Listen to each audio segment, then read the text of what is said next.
సువార్త 16:24-25. ఎవరైనాను నన్ను వెంబడింపగోరిన ఎడల తన్ను తాను ఉపేక్షించుకొని తన సిలువను ఎత్తుకొని నన్ను వెంబడింపవలెను. ఎవరైనా నా వెంట రావాలనుకుంటున్నారా? నన్ను ఫాలో చేయాలనుకుంటున్నారా? నాలాగా పరలోక రాజ్యానికి వెళ్ళాలనుకుంటున్నారా? నువ్వు చేయాల్సిన పని ఏంటంటే నిన్ను నువ్వు ఉపేక్షించుకోవాలి. డినై యువర్ సెల్ఫ్ అన్నది ఇంగ్లీష్లో.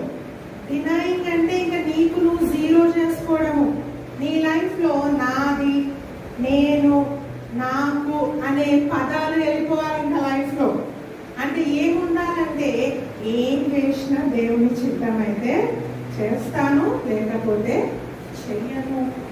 ఈరోజు యేసు ప్రభుని వెంబడిస్తా ఉన్నాం, ఆయన పేరు పెట్టుకుంటా ఉన్నాం, క్రిస్టియన్స్ అని పిలువబడతా ఉన్నాము.